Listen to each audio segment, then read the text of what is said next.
Hi friends, welcome to week 3, day 2 of the Elijah Bible Study by Priscilla Shirer. She labels this one Anywhere But Here, and I have felt this one many times in my career, in my life, where I've actually thought that same thought, anywhere but here, or even anyone but them. But she starts off by saying how her and her family went through a really hard time a couple years ago where they lost her mom and her mother-in-law, and she had a tumor removed from her lung. And, a lot of things happened prior to COVID, and then COVID happened, and it was just a lot for her and her family. And, she had the just overwhelming, rough couple of years where she just felt like she'd rather be anywhere else than there.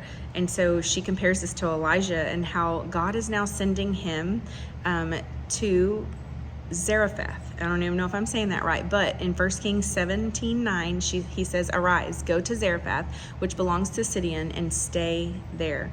So I'm sure Elijah felt the same thought, because if you look at the name of the town and what it actually literally means, she says that it means smeltering furnace or refining. So he probably already knew, like, oh man, this is gonna be another refining process, another stage of uncomfortableness. But as faithful as he is, he said okay, and he leaves and he goes, even knowing what it could possibly mean. But there's different reasons, right, that God calls us into these unlikely places in our lives. And so there's several reasons, but the first general reason is that, we sometimes are put in places strictly to get out of our comfort zone, right? We always dread it at first, but I am a true testament that when God sends me somewhere or sits me next to the right person or the wrong person, something good typically happens, especially if it was God's will for you to do that, right? But there's several reasons he does these things to us. But the reasons Elijah is specifically uncomfortable in this area is because it's a small village, right? And it is definitely a village that is Baal worshipers. They believe in idolatry and all the things that Elijah doesn't, right? But that's not the only reason. The main reason, more specific reason, is that the king there, Ethbaal, had a daughter, and her name was Jezebel. And if you know, fast forward, Jezebel is Elijah's chief enemy, right? Number one, she sends like a search crew later on to literally hunt him down, because she's so upset with him and literally wants, to kill him, or punish him for everything. But that's crazy to me, right? That God is literally sending Elijah to the one place where the one person who hates him is, or was born and raised. She's not there anymore, but she's raised there. And the people that are there are like-minded like her. They serve that same God, which is Baal, and they serve idolatry and all the things. So he probably knew instantly that this was going to be a very uncomfortable time in his life. I'm sure he was worried about it. I'm sure he, was worried if he was going to have any peace while he was there. But I think that his trust in God and his faith led him to go ahead and continue and move on, because he knew that either he was going to allow him to trust God more, he was going to have insight of how they work and believe, but also he's going to get knowledge, right? Knowledge is power. So but God asked him to go there and stay, not just pass through, but actually stay there. So she wants you to think of a position where God has you right now for whatever reason that's uncomfortable, and it's refining maybe your behaviors or reframing your attitude. Oh, that one's so big for all of us. Our attitudes are just flip-floppy, for one thing. I know for me, one day I'm like, all right, it's a great day, and then the next day I'm like, oh, the great day didn't turn out so great. But if we're answering honestly, how are we responding to these unwanted places that God sends us? Well, sometimes we're on edge.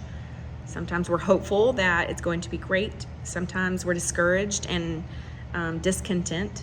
Sometimes we surrender and we say, okay, let's go, let's do this. And then sometimes we just sit back and watch God and say, your will be. We all come to the different circumstances with a different attitude, specifically depending on which place you're placed at, right? I know for me, if he were to place me in the home of my, chief enemy, I'd be very uncomfortable. So it's not just a short time. It's not passing through. He's actually calling him to stay there. So he does. He goes. But then she compares Elijah's story to Jonah. And I'm kind of more like Jonah. In Jonah 1:17, it literally says that before that, God's calling Jonah to go to Nineveh.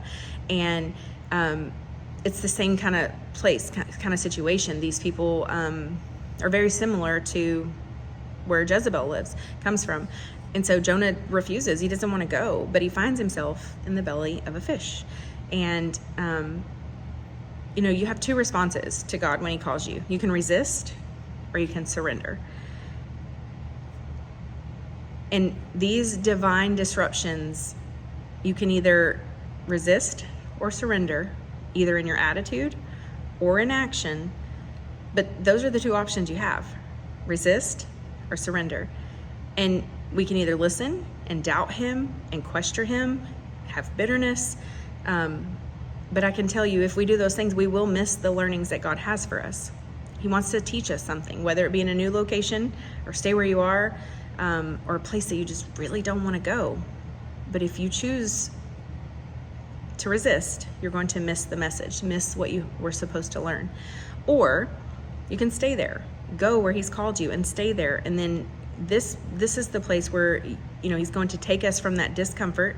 He's going to give us all the tools that we need. And this is where we will be refined. So I say, bring it. Let's get out of our comfort zones. Let's go to the places of discomfort and let God use us. I know that it's been a real theme in my life lately in all the ministries I'm in at my church. I have a, small friend group that we talk, regularly, text each other, pray for each other. And these are the things that God's laying on my heart is like, when are you going to move? When are you going to do it? Like, what's your plan? Are you going to stay complacent and comfortable? Because that's where I've been. And I say, no, let's go. Let's do it. I hope you'll join me in that, whatever God's calling you to do.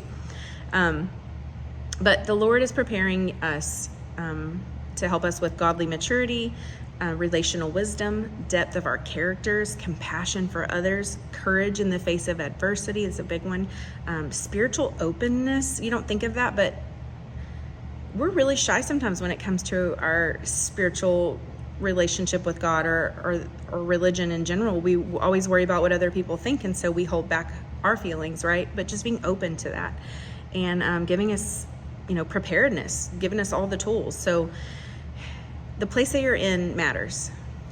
It's the fire for refining, and it matters. So you can either resist or you can surrender. I hope you will surrender, because something beautiful will truly come after it.